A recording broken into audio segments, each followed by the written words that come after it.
Hello, everyone, and welcome back to a special early morning hungover edition of the Sporting Week. And what a week it has been, Oliver. Expect a lot of talk about Man City, smashed buses, and the fact that Ben still isn't here. Still, I mean, how many weeks have you done this now? Like 7? So I reckon I've probably done as many as Ben. Yeah, and he started like last October or something. Ben's been here for one of the shows you have. He went away for like 3 weeks, came back for a week, now he's gone again. I don't think we miss him though. Nah, he's on a gap year. He's probably got to listen to this He's on a eventually. gap year. It's the way he talks. Yeah. One person who has made it out of bed in time, and you've already heard him talk a little bit, is the best ball playing centre back the Queen Mary 7-a-side league has ever seen. Me. Yeah. It is, of course, Oliver, who's basically just the new host of the show. What was a guest spot at the beginning is like just hijacked the entire thing. I'm now like a permanent member of the crew. I got a really exciting notification on Facebook the other week from Ben that said I am now an editor. It was really exciting, so I can like share memes and cyberbully people from our page. Yeah, so that's pretty exciting. Share it to our audience of 55. Really get the word out there. And they're mostly not football fans. 55 of Ben's friends. Ben's friends. I'm sure they'll like the memes out of some weird kind of guilt. I'll just pretend Ben wrote them. Yeah. Okay, so we've got plenty to talk about. So let's just start with City Liverpool. I know you watched it because we watched it in the pub after our show yesterday was cancelled by the Student Union opening hours. Boo. Boo, Student Union But staff not working hours that suit us. We weren't actually drinking in the pub. No, we were taking notes. Yeah, we were taking notes. Yeah, drinking in the atmosphere. Yeah. We had lots of J2Os, to be fair. We didn't stop. So that's 3 in a row now for Manchester City. Lost, obviously. So do you think Pep's been rumbled? Are you on the Fraudiola train, or do you think it's just an unlucky week? Well, I'm tempted to like jump on the sort of Twitter trend, which is basically now just calling him a bald fraud, just for pure like comedy stakes. But like, no, I think he's still a great manager. I think he's probably a guy who he just overcomplicates things. He did it at Bayern Munich. Like they're playing 4-3-3 all year, dominating everyone. Last week, what did he do? He dropped Sterling and played like 4 central midfielders, Gundogan as well as the main 3. It was odd. Like I don't want to take anything away from Liverpool, but like they changed something that they tried to fix something, as they say, that wasn't broken. Yeah. And yeah, they just shot themselves in the foot. The last time they lost 3 in a row, got my stat here, February 2016, so over 2 years ago, they lost to soon-to-be champions Leicester, Spurs, and Chelsea. And we're starting Joe Hart, Dean Michaelis, and Kelechi Iheanacho in those 3 matches. Wow, I remember that though. That feels period. like so much longer than 2 years ago. Yeah, Guardiola's changed everything, but like the thing is, he was announced then, and I remember they were terrible as soon as he got announced, and like I just felt so sorry for Pellegrini at the time. It was like he should have just quit, just like walked off. But no, back to the game. It could have been after like 2 minutes when they scored. I thought this is going to be like the funniest thing that's ever happened. Yeah. Like if City got a second goal, like it was. To be fair, it was a great game, but like until Liverpool scored, it would have been peak Liverpool to throw that way. Yeah, it would have been. It would have been. Nothing would sum amazing. Liverpool up as much as that. Yeah. So what about Liverpool then? Do you think it was a case of Liverpool being the better team over 2 legs, or how would you phrase this? I'd say so. I'd say they were better. Yeah, they were. Like in the Man City didn't really threaten Liverpool in the second half of the first game. Liverpool just obliterated them. And in the second half, Guardiola took way too long to make any substitutions. With like 10 minutes to go. And by then, I think City's players were kind of shattered. And Liverpool were just like, they had like 10 men behind the ball, whatever. And then, in the second leg, sure, in the first half, City could have scored 2 or 3 goals. I know you were saying it was rightfully disallowed.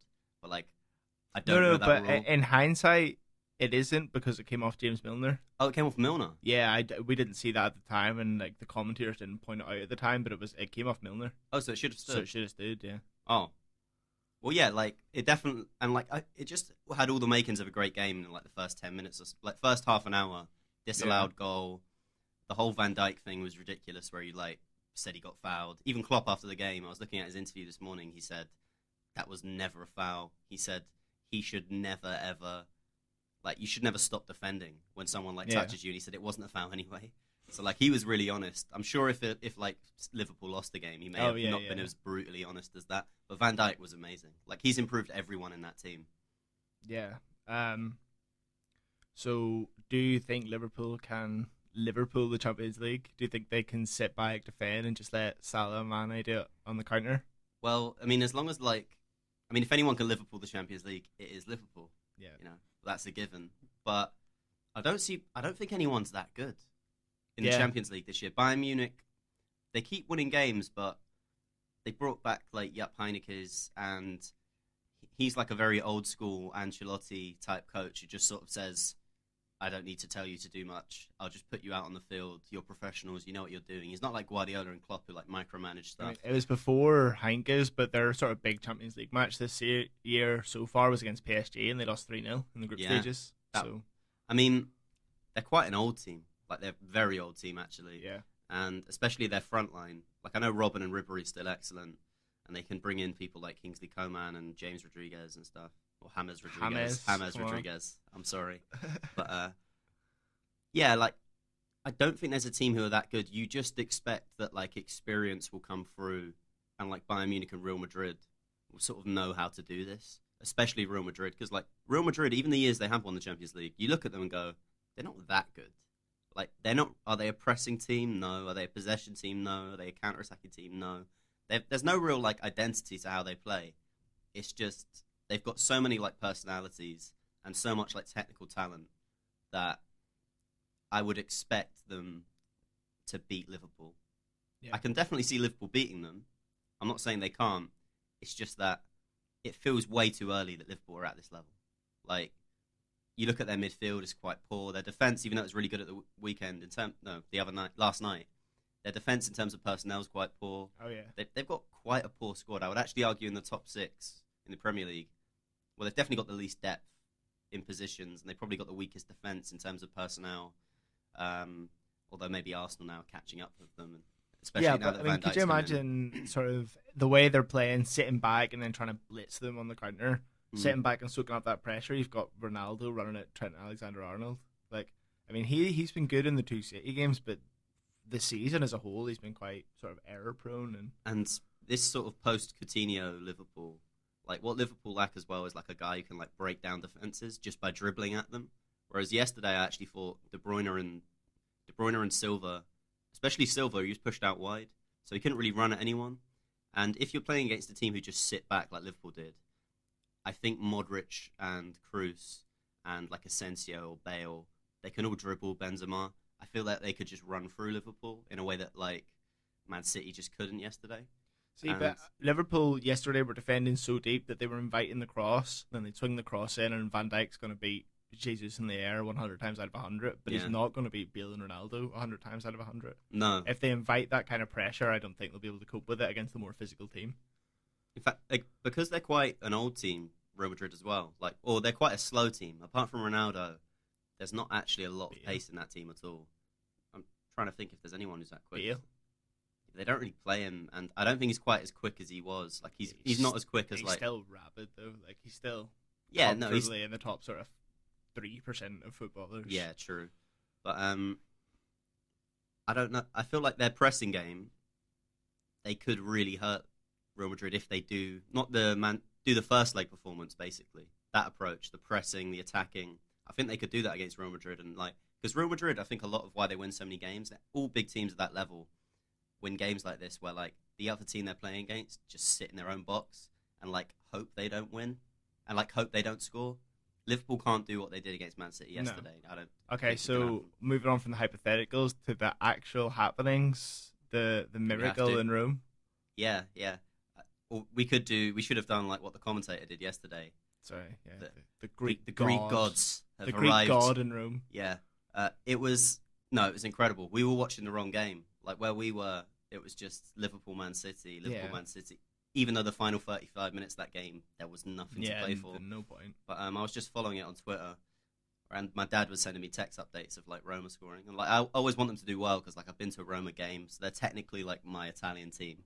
Not that I'm like some diehard, I've not got like a tattoo like you. I'm not that serious, But no, it was incredible. Apparently in the first leg, I was looking at like the highlights, and all the journalists were talking about how, and pundits after the game and stuff were talking about how Roma were really badly done over in the first game. You know, decisions didn't go their way. Barcelona should have had a goal or two disallowed.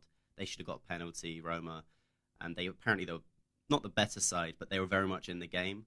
So it is comeuppance, but more than anything, it's just very funny.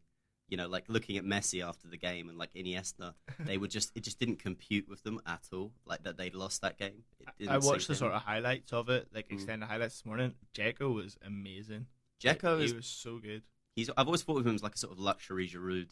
Like if Giroud was a bit quicker, that's what and either-footed. I think Dzeko's amazing. And they have this guy Under.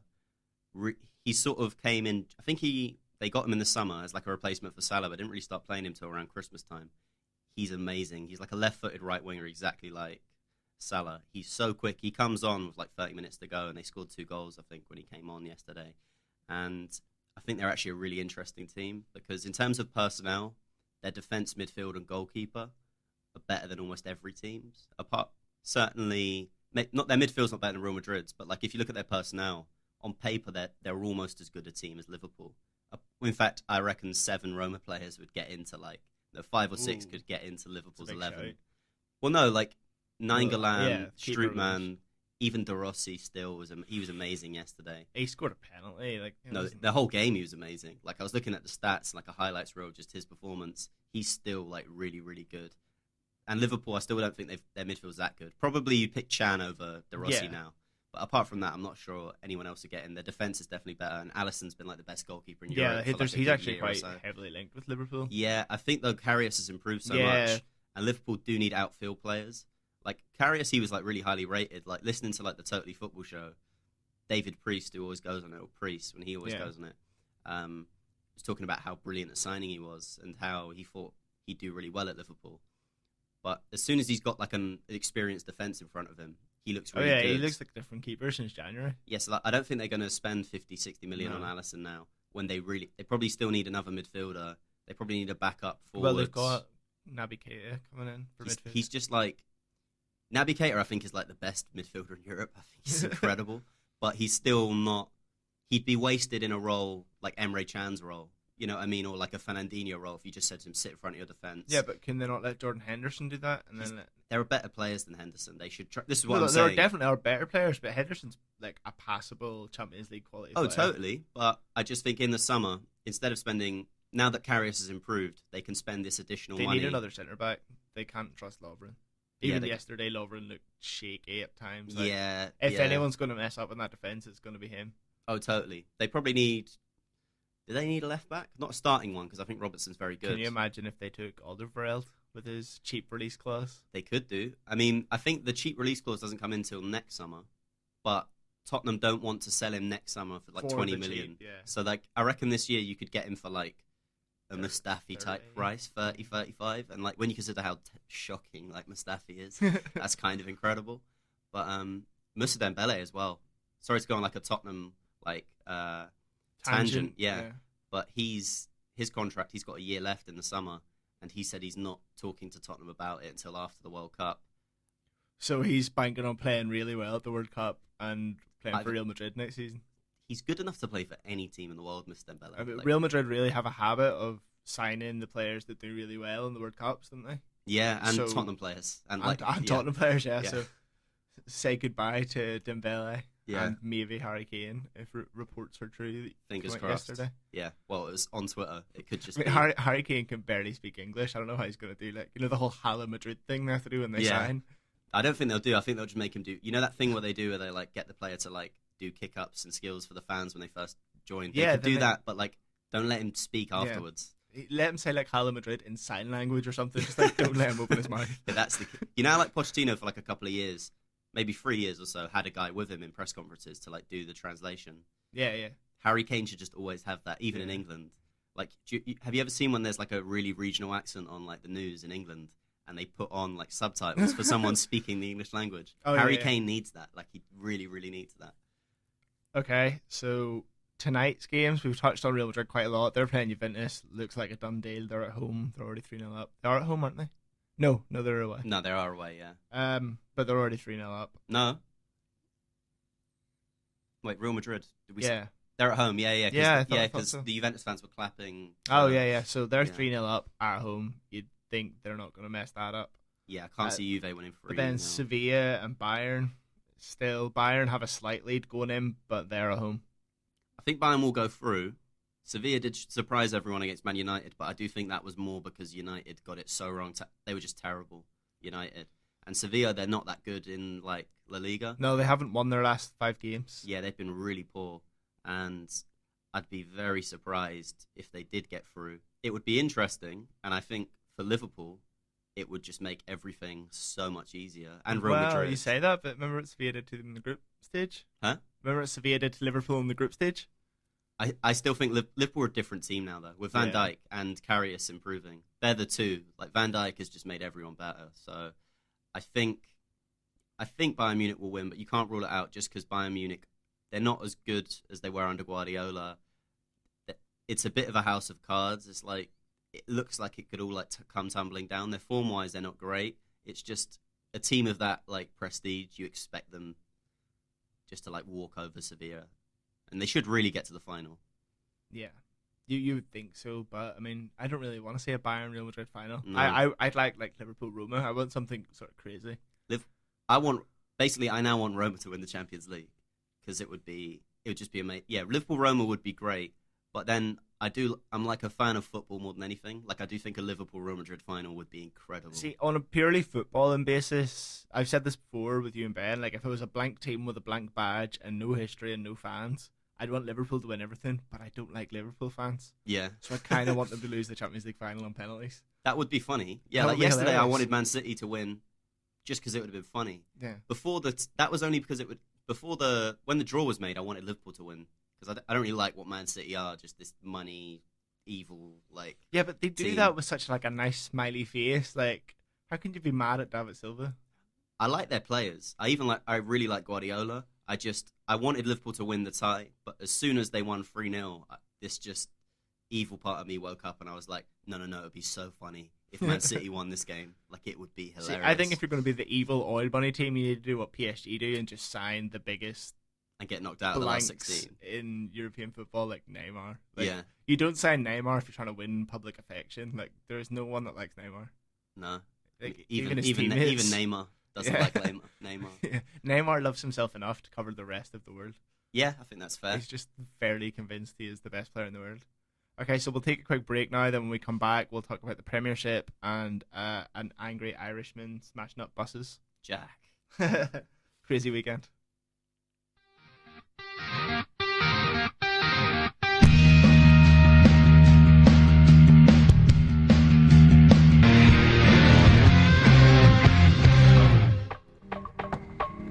And now, for the first time in, I don't know, maybe like 2 months, we're actually going to talk about something that isn't football.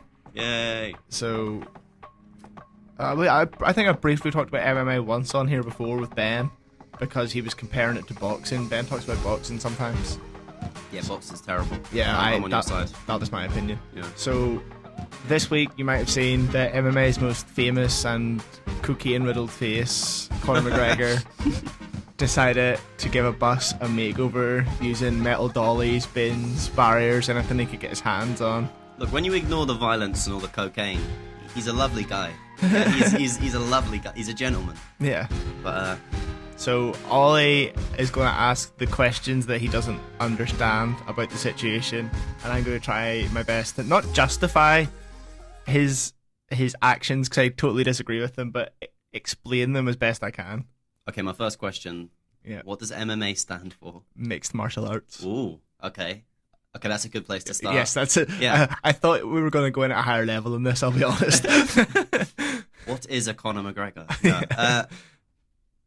What's the context? Why did he do it? Something, his teammate. I didn't know they had teammates in MMA. Yeah. Someone started on him. Okay, so the main event of Saturday's fight, Khabib Nurmagomedov, I'm not going to expect you to remember that. Just call him Khabib for now. Cornered Conor McGregor's teammate in the corridor and started, because the guy had been like talking about him in the press and saying like Conor would knock him out, blah blah blah, because Khabib's a big sort of divisional rival of Conor McGregor. So the guy was in the press saying like Conor would knock him out, he's too scared to fight Conor, blah blah blah. So he cornered his teammate in the corridor and was like slapping him in the face and saying like, "Where's Conor now? Is Conor going to save you?" It's like secondary school. This was in New York, yeah, basically. And this was on the Wednesday. And then on the Thursday, Conor McGregor took a private jet out to New York and went after the guy that was bullying his wee teammate. So you're showing off. That's what Conor McGregor was doing. Basically, it was like, well, how dare they attack him when I'm not there? So he went and got 13 of his closest friends, put them on a private jet, went and started a riot. I love the image of like his 13 mates from Tyler just bowling up in New York. They're all like MMA fighters, like that train in his gym, but none of them are like UFC. They are just literally like Dublin thugs with like loads of tattoos. Dublin thugs. There was like one of them got into the UFC because of Conor McGregor. He was like, "I'm not signing a new contract till you bring this guy in," and the guy came in, got knocked out twice within a minute. Like he's so bad. MMA's quite a great sport in that way. Like you can imagine. Is there any footballer in the world who could just say, "No, I'm bringing my mate in. You're going to play him"? Neymar probably. Hazard does it with his brothers. Oh, does he? Yeah. Thorgan. Isn't he actually good though? And Kylian Hazard both signed for Chelsea because Hazard put it in his contract. I think Thorgan's left now though. Oh, okay, but I think he's done well somewhere. Yeah, and he's an attacking midfielder too. And I think we still made this about football somehow. Yeah, Kylian is a goalkeeper, but he's only like 15 or 16. He's in Chelsea's academy. Back to the sort of professional bullies, batterers, whatever. What's the fallout from this? Conor McGregor battering. Well, two of the fighters that were meant to be fighting were pulled from the card because they got cut with the glass. Well, one of them got cut with the glass. Obviously, he can't fight if he's already cut. The commission wouldn't clear him. And another one got the glass dust in his eye. Yeah. And he already had like some kind of corneal condition, so he was medically unfit to fight as well. So they were both pulled off the card. So there was big sort of consequences for that. So they're both going to sue him. Some UFC employee that was trying to break it up, like broke a couple of fingers or something, so he's going to sue him. Jesus. Then Conor McGregor was arrested, and one of his teammates, like other 11, didn't do anything, but this one guy was arrested too, so he must have actually hurt someone if they went after him. But they both got let out on bail, and they've got a court case in June. Is prison a possibility? I mean, it's a possibility in the same way as a possibility for, like, back to football again. Like, Messi or Ronaldo would go to jail for tax evasion. It's probably not going to happen. Not going to happen because they're so rich. Like, they'll take the massive fine, they'll take the community service or whatever. I suppose it makes sense from the courts just to go, like, we probably need 20 million off you, or whatever it is, than, like, actually imprisoning the guy. Yeah. But when can he next fight? Can he next fight? He been suspended? Or? He could fight tomorrow, but he won't. He was meant to come back in September, but that's probably not going to happen now. Because it's not as if he did this on his own time. Like he did, but he went to a UFC event and hurt UFC fighters, so there's going to be some fallout from that. They're not going to release him because he's the biggest name in the game. Like Real Madrid releasing Ronaldo. Not releasing him, but couldn't they just stop him play the next game? Like, who's like the body? Who's their FA or UEFA? They're just the UFC. Oh, okay. They have. It's all sort of internal, and they'll punish him and they'll maybe make him pay fines and stuff, but they won't. His teammate that he was there sticking up for, he's gone. He's cut from the organisation. Really? Because he was the one that let them in the doors. Oh, okay. He was like the inside man that let them into the building. So it wouldn't have happened without him. So he's gone. Yeah.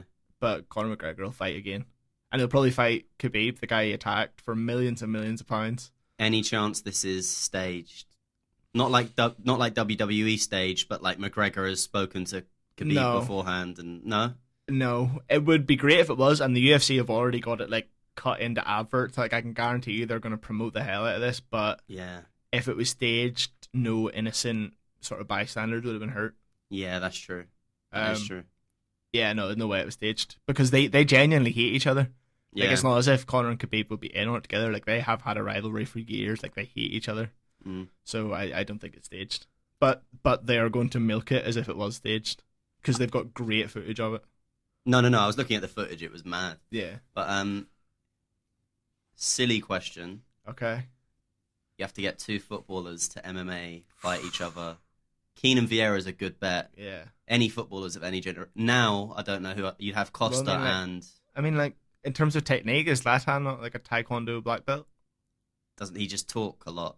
Yeah. I didn't have him. Yeah, down so he's the heel. He's the guy you bring in to be the bad guy and then make him fight like a traditional good guy. I'd actually like to see Conor McGregor batter Zlatan Ibrahimovic. I'd pay to watch that happen. But if I was, I don't know, would you make it between two people you don't like? So either way they're going to get hit. Like, I don't know, like that's a good Neymar idea. and someone. Neymar and John Terry just battering each other to death. John Terry would just kill him. Yeah. He'd like John Terry's the sort of guy. He'd like, I don't know. He's got like, I don't know. He's probably got like a blade hidden in like his gums. Okay, go retro here. John Yeah. Terry and Anton Ferdinand, let them settle that beef. Yeah, but I'd hope Anton would win. That's the thing. Yeah, but he might not. Just because John Terry's an evil man. Yeah. But no, I like your idea. Just get two people I really don't like and make them fight each other. But I'd also like to have like the small man syndrome battle between Okay. like Jack Wilshere and I don't know, maybe Neymar. Neymar's not that short, I don't think. Is he not? No, he's like 5'10", I You think. see, he gives off vibes of being like 5'4". Because his personality. Just his personality, yeah, Yeah. he has classic small man syndrome. Yeah, Well, despite who being else like then? Jack Wilshere and Mark Noble. wouldn't end well for Jack Wilshere. Do you not think? No. Mark Noble, all he's got is headbutts, though. Like, just Yeah, because but he's that's got the a thing. massive I head. don't think you could beat Mark Noble without actually killing him. Like, I think you would just need to hit the kill switch because he is. No, I reckon you just punch him in his beer belly, and then No. like the night before will just fall out of him. No, see, he And- would just start having like flashbacks of being like a kid watching Green Street and think like this is for Pete and just straight in with it. The real Green Street. Yeah. Yeah, I knew it. I lived it. when me and my mates, when we were younger, we used to climb in over the fence to Upton Park. Have you seen that interview where he's talking about that? Yeah. He's not that old, but he talks like he's like a 60, He talks like an old boy, you know what I mean? Like some 60-year-old. Almost as if he's playing to the fans. Yeah, But that's none of my business. I swear to God, anytime anything bad happens at West Ham, they just cart Mark Noble out to be like, guys, calm down. Look, I'm one of you. Okay. I'm a big fan of his whole. I still can't get over when everyone ran on the pitch, the fans, and he just decked the guy. Like, the guy wasn't near him at all. And his reasoning after the game was, if anyone gets near me, yeah, I'll sort him out. He didn't get near you. You ran towards him and threw him. But, no, definitely. Mark Noble, Okay, Jack so Wilshere would be a good fight. what about managers? Ooh, Mourinho and someone English like I don't Conte, like. though? Mourinho, Conte? Mourinho, Surely. Conte, no, but Conte's like a bit of an animal. I reckon Mourinho's a coward. I reckon Mourinho would like run away. Tap out Yeah. immediately. He'd like pretend to have like chest pains. He'd be like, stop, there's something shooting down my arm. I can't do it. The heavyweight title between Big Sam and Sean Dyche. I'd watch that. I'd like to. I don't like I sort of like Sean Dyche though. I'd like to see Big Sam, Neil Warnock, or Big Sam, Mark Hughes. Just get people like Alan Pardew. Oh, basically, Pardew Hughes. yeah, Pardew Hughes would be great because they're both. I reckon they're both wiry and evil. Yeah. But I reckon Mark Hughes is a bit stronger. Then again, I do remember like Wenger like just grabbing Pardew like 10 years ago. Yeah. This is when he was at West Ham and he just like sort of half threw him. I think he got a 3-game ban for it. Wenger's done that to Mourinho as well. Wenger's like, he looks like a cartoon figure in terms of his like build, but I reckon he's pretty wiry. But I can't think of a good fight in my head. Like, would Wenger Ancelotti be a good fight? I don't think know. so. But I don't think there would be a good Wenger fight. That's what I mean. No, Wenger's big. He's got the reach advantage. Yeah, but I don't think he's probably a pacifist, no, Wenger. Yeah, He yeah. just pushes them away. It would be boring. Whereas like Conte Mourinho's a good shout. I just can't see Mourinho. I like, mean, I would lasting say that long. Slaven Bilic someone, but that would just be unfair. Like, you can just see in his eyes that Bilic has just got this other side. You can see it in the punditry. Like there are moments where he just sort of turns. Like he always looked hungover. Like when he was on the touchline, he'd have like his coffee cup with him, and he just looked like it just tasted terrible. He hated his life. He hated even when West Ham were playing well. Have you ever seen the pictures of him playing in his like Croatian rock band? No, Yeah, he plays like bass for a Croatian rock band that have had songs in the charts and stuff. seriously. Yeah. Oh, it's like Croatian Yeah, music. yeah. No, it's Or just is they it covers? sing in Croatian. Oh, They're okay. doing like the Croatian charts and stuff. Fair enough. But speaking of punditry, that's a good one. Jamie Carragher versus the 14-year-old girl that he's battling. I'd watch that. I reckon Carragher against someone I don't like Savage would be a good fight because I reckon It's just savage against anyone. yeah, Bigger than him. yeah, because like the thing with Savage, everyone's acted as if he was like a hard man when he was a footballer. He was just really bad at tackling. I don't think he was actually hard. Like Roy Keane, Vieira, they were like actually hard guys. Savage was just like he ran around a lot, like as much as say like a Conte, but was a bit slower. So whenever like he just mistime everything. He was like a sort of Gattuso without any of like the timing. He was, but as a pundit, I don't know. Oh, I can't see Neville being Neville Carragher would probably be a good fight. Or the Battle of the Nevilles. Phil Neville, Gary Neville. Yeah. I'd be up for that. Phil Neville, the manager of England's women's team. We should probably have talked about that actually, because it's so ridiculous that he was the guy they fought. Like, he was the only name they had. But we've gone on a huge tangent. We've gone on a huge tangent. Let's take another break and we'll get it back to some kind of sports now. But while we're on the break, just think about this one. Joey Barton and Jack Wilshere. Yes.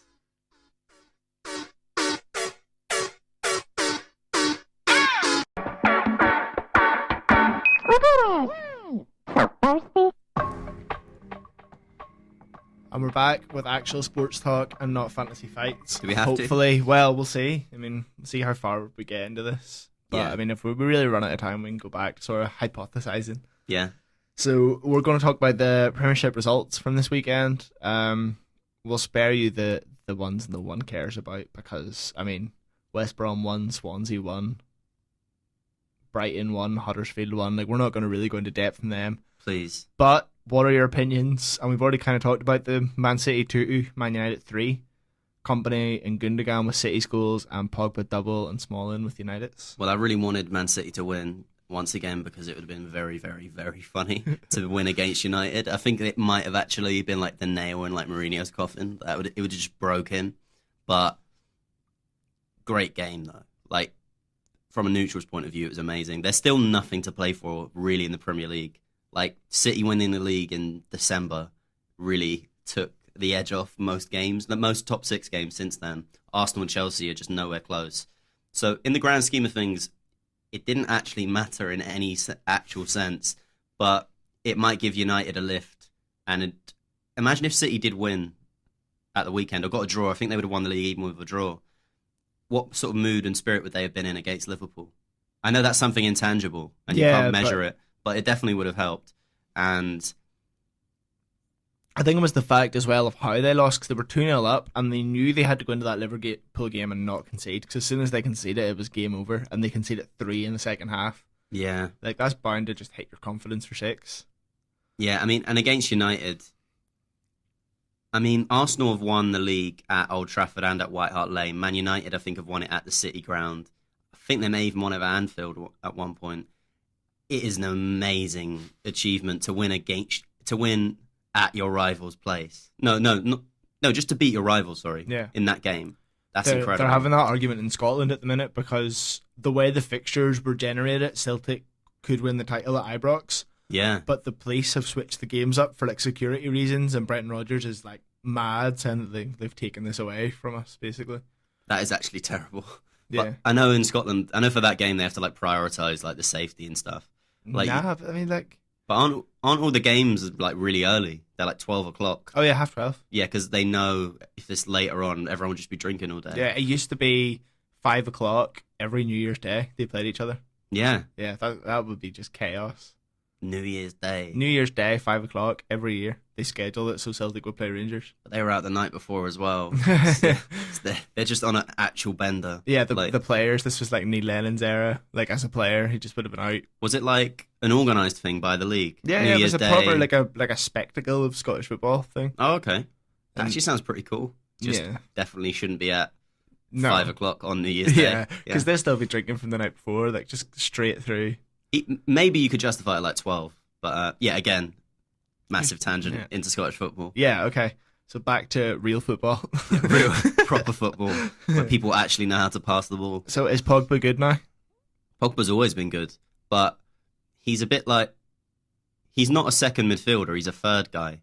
You know, you need a Matic, you need a ball winner, and you need a Pogba.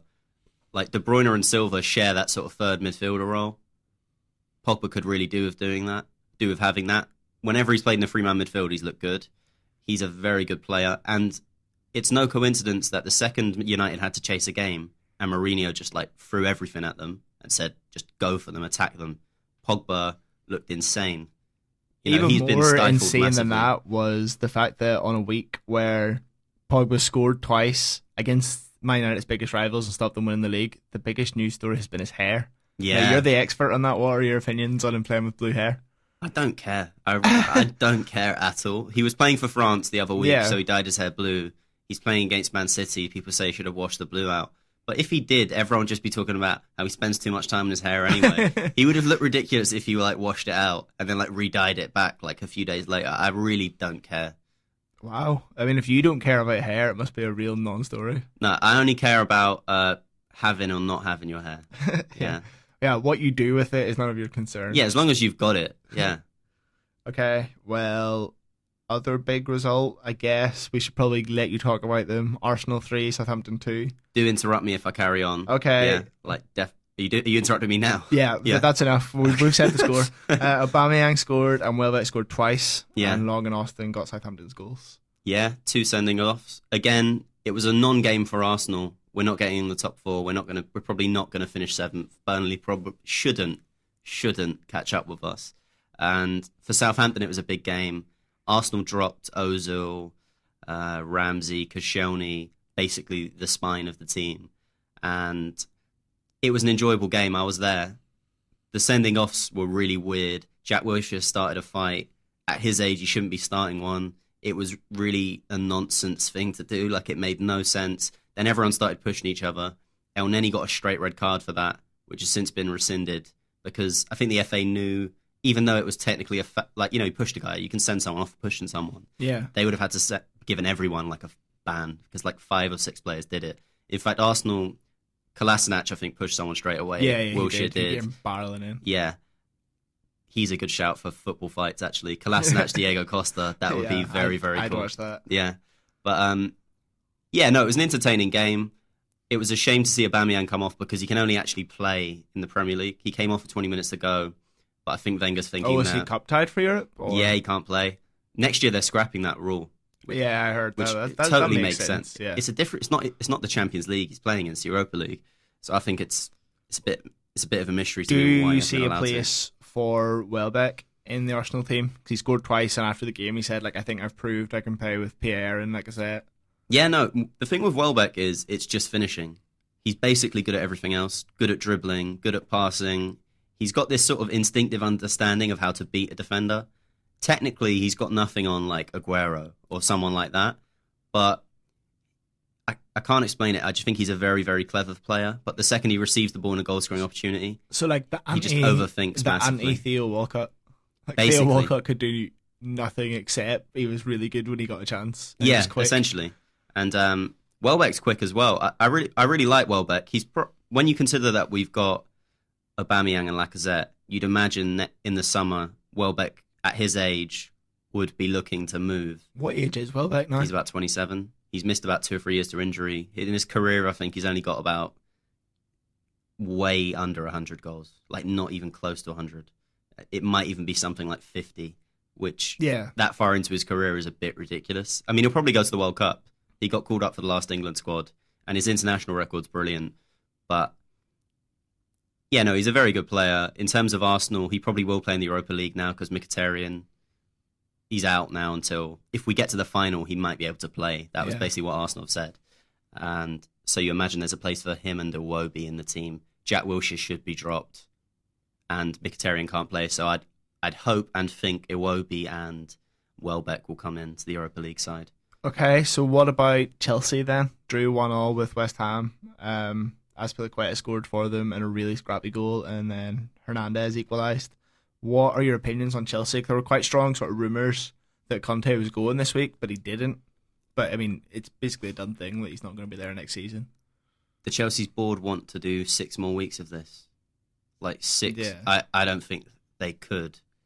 I don't think they will. It's got to a point now where obviously the players aren't playing for him. He wants to go. He's not particularly hiding it. There is no shame in him getting sacked this season because, 1, the recruitment, the players they bought this year was terrible. 2, the board agreed to sell Matic, which they shouldn't have done. Yeah. He won the league in his first season. He's been an excellent Premier League manager. Like, he has been very, very good. They probably should let go of. They'll probably just do what Chelsea normally do. Chelsea played really well. Like, Hazard looked very good. I watched the game, but West Ham just defended like really well. Joe Hart had an amazing game. If he played the way Joe Hart normally does, Chelsea probably would have won 4-1. Yeah, but he had a really good game. But I don't think Chelsea were playing bad. It's results like this that have kind of counted against them this season, where they're not kind of grinding out results. What do you think What do you think of West Ham's performance in the game, ignoring Chelsea? They did what they wanted to do. They wanted to defend, hoof the ball to Arnautovic, who would hold it up, and eventually flick it on to someone to score, and that's exactly what happened. Like, they didn't go out there to try and outplay Chelsea. Like, West Ham were happy with that point, and like. Are you more excited about West Ham's like prospects? I don't know. Next season, I think Arnautovic is going to stay, but I can't see Hernandez staying because he's not playing. Yeah, he's too good not to be playing. Yeah, I can't see him staying. I can't see João Mario re-signing because they're asking for a lot of money for him, and I don't think he's worth it. Yeah. So it really depends on our recruitment, because Zabaleta has been brilliant, but you have to wonder how many more years he has in his legs. Yeah, you probably need... What do you need in the summer, though, player-wise? Right back. If Masuaku goes left back, because I could see him going. I think he's excellent. He's too good for West Ham, to be honest. Another centre-back, because Winston Reid's made of glass. Yeah. Cresswell's a left back. And then you've got Ogbonna and Declan Rice. So it depends how much you trust Declan Rice. But even then, if there's an injury, we're sort of down to bare bones. Probably centre mid and a right back are the priorities if you keep playing Arnautovic as a striker. It works, though. Even Antonio's worked as a striker as well. Yeah, so I think we're all right up top. Probably get rid of Andy Carroll while we can. Yeah. How old is he now? Not 30? Not old. He's not... Like 28, 29? Like, he's not old. He's older. No, he's not. It feels like ages ago since... Yeah, but he broke into the team when he was like 18. Yeah. So he's one of those ones that just feels like a lot. Like that big transfer to Liverpool, I think he was only like 22, wasn't he? Yeah, he was really young. It was like 40 million. I remember they played him... It was Hodgson who bought him. Yeah, 35 million. And they played him as like a left winger the whole time. And there is... What? Like, the guy cannot run or dribble or pass. Why are you playing him there? Yeah. But... So I'd try to get rid of him while we can, but that's about it. What do you think Arsenal should do in the summer? Midfield. Just probably, I think Jack Wilshere's going to get released, which I think's a shame because when he plays in like central midfield, i.e. just not as a number 10, he looks really good. There are better players than him now. He hasn't really matured that much. Like, you look at the weekend and you think, I think maybe it would just be best for everyone, for him as well as Arsenal, if he were to maybe go abroad or something in a league where he's less likely to just get into fights all the time. Not because he can't handle the Premier League anymore. You know, I just think it would be good for him to go. And yeah, Arsenal just need like a ball winner in midfield. I'd take him. You'd take him at West Ham? Oh yeah, I'd take him at West Ham. Yeah? Him and Noble? Oh yeah, that's like him, Noble, Hart, like... They're going to close that border by themselves. Yeah. Like, yeah. That dressing room. Like. In fact, it wouldn't shock me if he went to West Ham. His family, like West Ham supporters, he was until he signed for Arsenal. So I could actually see that happening. I know last year, every team in Europe, when they found out he was going on loan, wanted him. Like Roma wanted him, Atletico Madrid. Surprisingly massive teams really wanted Jack Wilshere. And he chose Bournemouth over like Roma and like Atletico. And you think, what is this guy on? He just hates other countries so much. He doesn't even like outside of the south of England. He, like, honestly, I was reading an article a few weeks ago and it was about his future and it says he doesn't want to leave the south at all. And you think, why? Like, the south outside of London, there is not a lot going on. You know what I mean? Like, if he goes to the northwest, not that I think a northwest team would want him, but maybe then Everton. Could he play for Bournemouth and live in London? Is that the... No, it's too far. No, it's way too far. Robert Pires lived in London and played for Aston Villa. Did he? Yeah. To be fair to Robert Pires, when he played for Arsenal, everyone else lived in like Hampstead or Highgate or in Hertfordshire. He lived in Marylebone. He just really liked the centre of London. Yeah. Part of his... Remember he came back to Villa for like a year? Like, yeah, I remember, yeah. Part of his contract was a chauffeur drive from London to Birmingham and back every day. That's like 2 hours. Yeah. But he didn't have to drive it. He just got in the back of a fancy car and someone else did it for him. I sort of respect him, but you'd imagine that would be so boring. Like what he was, like 4 hours of travelling every day. That's how much he didn't want to live in Birmingham. Right. I sort of respect him for that. And for, I don't know, how many times have we done this where we just end up making fun of the North?